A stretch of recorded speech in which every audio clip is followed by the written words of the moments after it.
Letak Indonesia secara astronomi. Indonesia berada di antara 6 derajat lintang utara sampai 11 derajat lintang selatan dan 95 derajat bujur timur sampai 141 derajat bujur timur. Batas wilayah Indonesia sebagai berikut. 1. Batas wilayah utara di 6 derajat 8 lintang utara adalah Pulau W atau pulau paling utara di Provinsi Negeri Aceh Darussalam.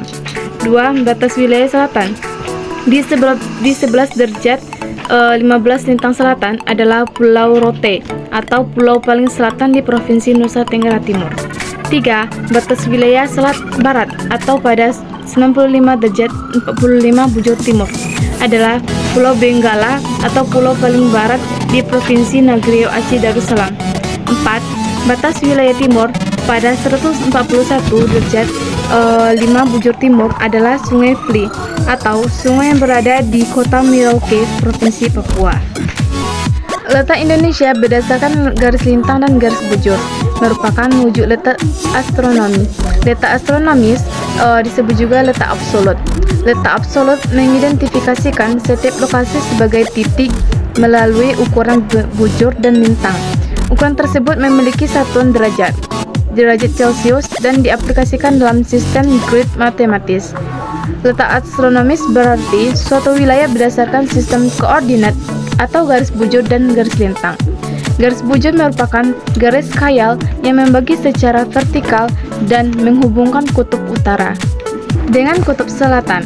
Garis lintang membagi bumi menjadi dua bagian sama besar yaitu utara dan selatan. Garis lintang sejajar dengan garis khatulistiwa atau ekuator.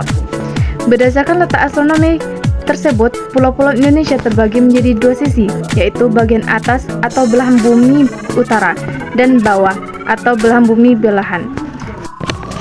Terbaginya dua sisi ini dikarenakan adanya garis khatulistiwa atau garis ekuator, zero altitude. Pulau besar yang dilintasi garis khatulistiwa adalah Sulawesi, Kalimantan, dan Sumatera. Keuntungan letak astronomis untuk Indonesia adalah Indonesia memiliki hutan hujan tropis yang luas. Keberadaan hutan tersebut bermanfaat untuk menyuplai oksigen yang dibutuhkan untuk mengurangi pemanasan global.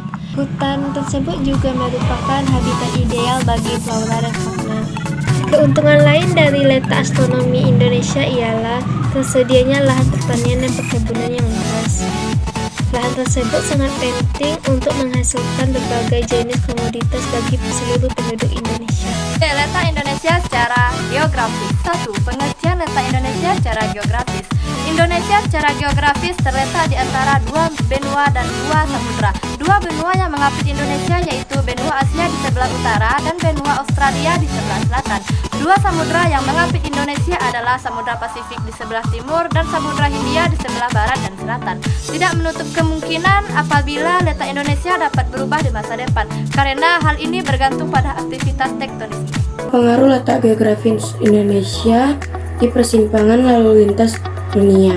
Letak Indonesia berada di antara dua benua dan dua samudra, berpengaruh pada posisi strategis lalu lintas di dunia. Indonesia berada pada jalur siang lalu lintas pelayaran dan perdagangan dunia. Posisi ekonomi yang strategis tersebut dapat mendorong Indonesia sebagai para maritim dunia. Terdapat dua aspek penting dalam pembangunan poros maritim dunia. Yang pertama, aspek komponen tata kelola yang baik untuk menentukan pengembangan aspek kemaritiman dan ekonomi kedaulatan dalam mewujudkan proses maritim dunia. Yang kedua, aspek kemaritiman dan ekonomi kedaulatan dijadikan sebagai aspek keunggulan dan andalan-andalan dalam mencapai proses maritim dunia.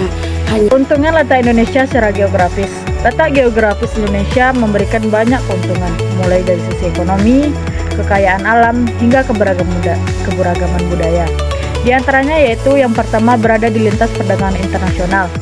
Indonesia terletak di jalur pelayaran dan perdagangan negara-negara di dunia.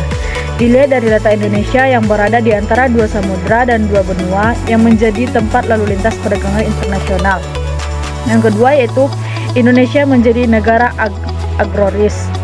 Indonesia dilalui dua angin muson yang dipengaruhi oleh penguapan Samudra Pasifik dan Samudra Hindia.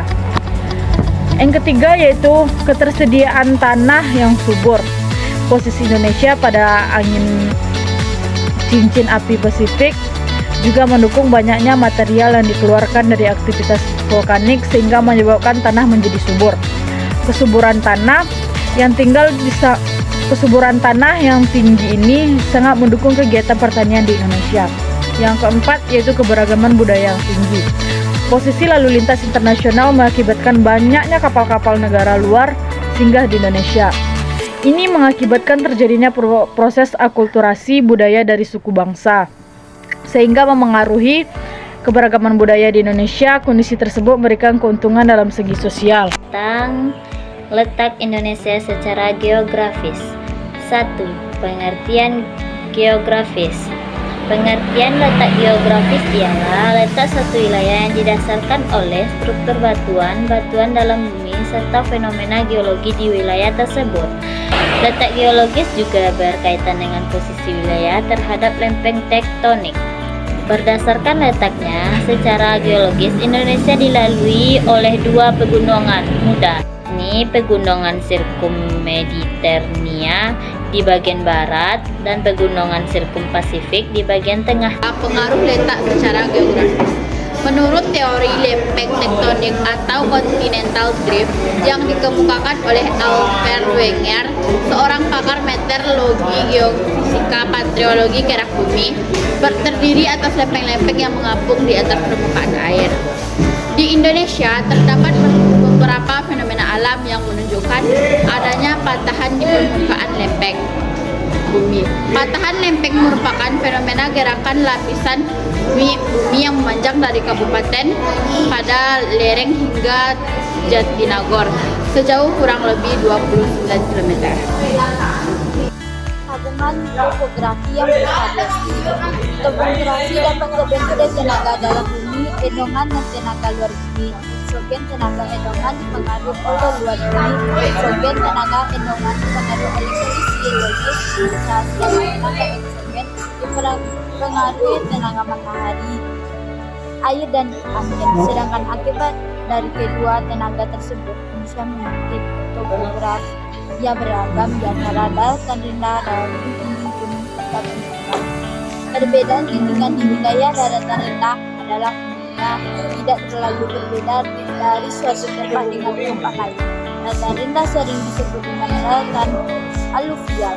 Daratan rendah tersebut berhasil sedimentasi pendapatan material yang dibawa oleh sungai Muara.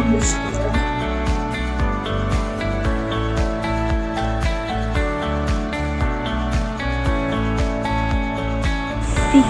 Pengelolaan potensi geografis Indonesia. Aspek geografis Indonesia dapat memengaruhi potensi sumber daya di Indonesia. Tak hanya itu, aspek geografis juga menjadi Indonesia memiliki potensi sumber daya laut dan darat yang perlu dikelola dengan baik. Pemanfaat sumber daya alam yang baik mengurangi risiko kerusakan lingkungan. Indonesia memiliki potensi alam dalam bidang pertanian yang tinggi potensi. Hal itu terjadi karena wilayah daratan Indonesia yang banyak dilalui oleh pegunungan. Potensi sumber daya pertanian tersebut dapat menjadi sumber daya alam pertanian yang besar, sehingga Indonesia juga disebut sebagai negara agri.